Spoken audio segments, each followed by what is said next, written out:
it is represented in this House. Let us never, ever forget the debt we owe to each other. Yeah. Well said. Thank you. Sir Mike Penning. Very much, Mr. Speaker, and it's always difficult to follow someone whose oratory is so difficult to follow, especially for someone who was educated in Tottenham and in Essex, and most of my friends probably wouldn't have understood a single word he was saying. But he's a good friend, and I actually take in good faith. That was a compliment, Stephen. It was good faith. Yeah. He's feeling that we should continue to be friends with Europe, and actually I think they learned an awful lot from us, especially about universal suffrage, which we were doing long before we joined the European Union.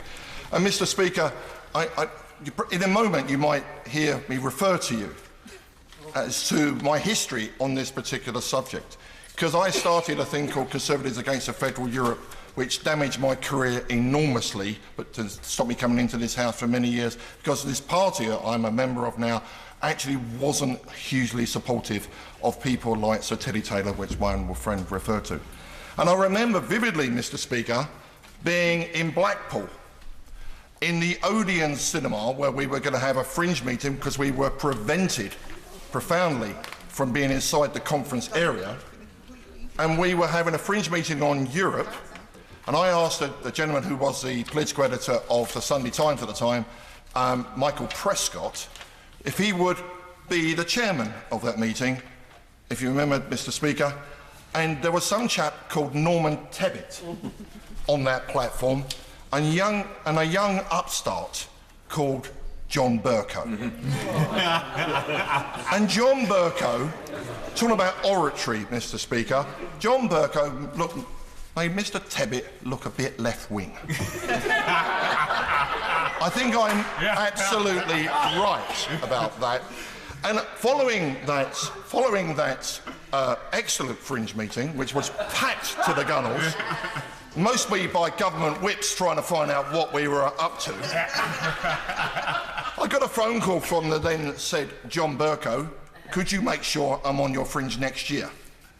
I remember this very vividly. It's in my diaries for future publication. Now, Mr. Speaker, and I know you won't take this wrong way, I have not been on a journey since then, and I'm a Eurosceptic now because of my mentor and my beliefs. My mentor, Sir Teddy Taylor, the reason I'm in this House today. And I did get blocked at parliamentary boards, as the Speaker knows, because he was actually at a certain weekend parliamentary board where... No, Mr. Speaker. No, Mr. Speaker. By others within my party that thought I wasn't perhaps from the correct background.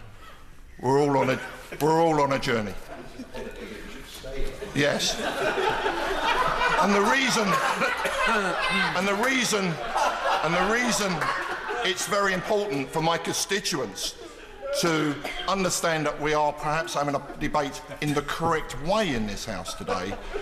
When we had the referendum, which I wasn't allowed to take part in 1975, because believe it or not, I was too young, I didn't a year later lobby my MP to say, oh, we want to do it again, because I wasn't allowed to vote, because I was too young.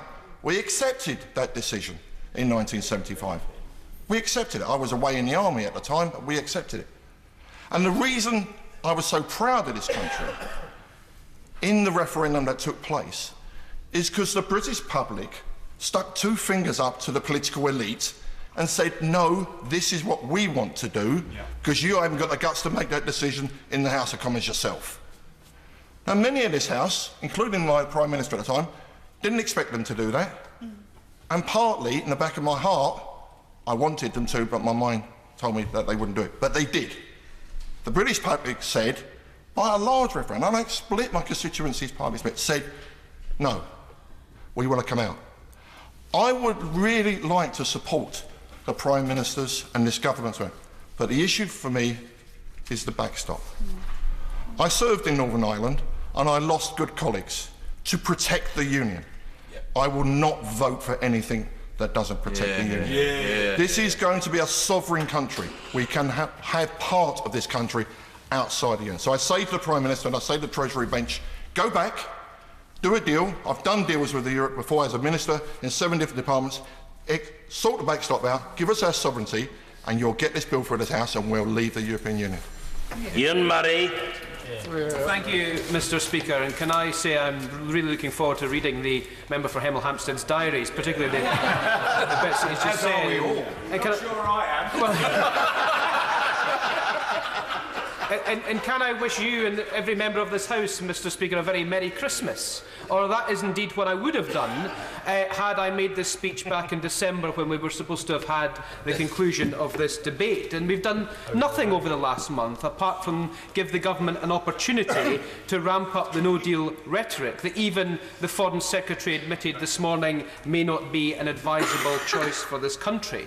Never in the recent history of this Parliament has the next few days been so important to this country and indeed to my constituents. And I think many in this House forget that they were sent here for two reasons. Firstly, and most importantly, to represent the constituents that they represent, but also to look after the best interests of the country.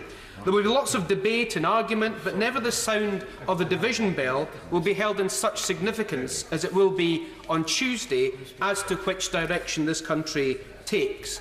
And I say to those who know across this House that they want to do the right thing, but the rules of the game of this House preclude them from doing the right thing, that they should do the right thing for the country. Brave politicians break the rules. Brave politicians smash the moulds and do what's in the best interests of the country. This government certainly want to smash the mould. They are in danger of being the first government in history to wilfully and knowingly make the country poorer.